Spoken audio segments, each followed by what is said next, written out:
তৃণমূল কি এই ধরনের অত্যাচারকে সমর্থন করছে? অবশ্য এটাতে আমাদের খুব একটা কোয়েশ্চেন নেই, কারণ 15 বছর ধরে তো তৃণমূল আপনারা এটাই সমর্থন করেছেন। যাদের ধর্ষণ হয়েছে আমাদের মহিলাদের, তাদেরকে অপমান করা হয়েছে, আমাদের ক্যারেক্টার নিয়ে কাটাছেঁড়া করা হয়েছে, 8টার পর বেরোনো যাবে না, সর্দি কাশির মতো ধর্ষণও একটা জিনিস, রেট বেঁধে দেওয়া হয়েছে, অপমান করা হয়েছে। আপনারা যে এই কথাটা বলবেন এটাই তো স্বাভাবিক, কিন্তু বাংলার মানুষের জবাব দেবে। কেউ ধর্ষণ করেছে, তাকে ধরা হয়েছে, তাকে ক্রাইম সিনকে দেখাবার জন্য যখন তাকে নিয়ে যাওয়া হচ্ছে, সে চালাকি করে পালাবার চেষ্টা করছে, তখন তাকে মারা হচ্ছে। যারা এই ধরনের ভাবছেন যে পার পেয়ে যাবেন, কেউ জানতে পারবে না, আপনাদের কেউ সাহায্য করতে পারবে, কেউ বাঁচাতে পারবে না, এটুকু আপনাকে বলে দিচ্ছি। বারুইপুর কাণ্ডে পুলিশের এনকাউন্টারে মৃত্যু, নাবালিকা নির্যাতন খুনে অন্যতম অভিযুক্ত প্রভাস মণ্ডল। এই মুহূর্তে সরাসরি চলে যাব বারুইপুর মহকুমা হাসপাতালে, যেখানে জুডিশিয়াল এনকোয়েস্ট হবে। সরাসরি আমাদের প্রতিনিধি হিন্দল দে আমাদের সঙ্গে রয়েছেন। হিন্দল, ঠিক কি খবর এই মুহূর্তে?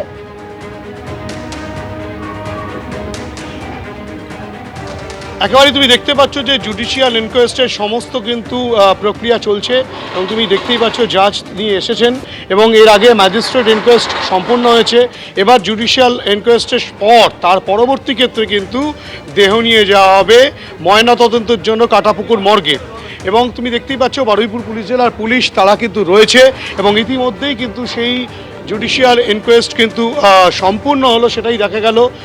এবং এক্ষেত্রে যেটা বারংবার অভিযোগ আসছিল, যেটা যে এই যে মর্মান্তিক নারকীয় খুনের ঘটনা যেটা ঘটেছে, যে খুনের ঘটনায় যে একাধিক ব্যক্তির নাম আসছিল, তাদের মধ্যে 4 জনকে পুলিশ গ্রেফতার করেছিল।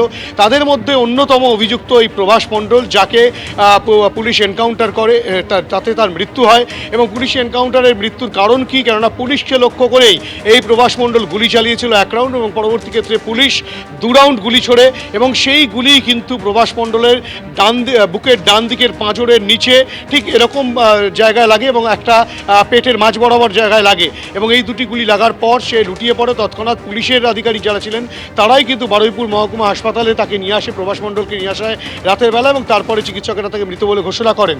এই ঘটনার পর পুলিশ ইনকোয়েস্ট যেমন কমপ্লিট হয়, ম্যাজিস্ট্রেট ইনকোয়েস্ট কমপ্লিট হওয়ার পর জুডিশিয়াল ইনকোয়েস্ট সেটাও কিন্তু সম্পন্ন হলো। তুমি দেখতেই পাচ্ছ যে এখানে কিন্তু কেন্দ্রীয় বাহিনীর জওয়ানরা তারা রয়েছেন, তারা একেবারে যেখানে ইনকোয়েস্ট হচ্ছে ঠিক তার বাইরে এভাবে গার্ডরেল দিয়ে ঘিরে রাখা হয়েছে।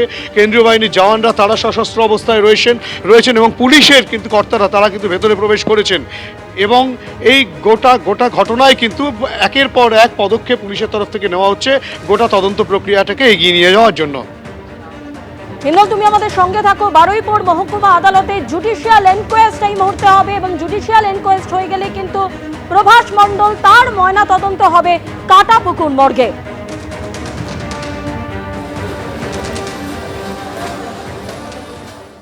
এবিপি আনন্দ, এগিয়ে থাকে, এগিয়ে রাখে।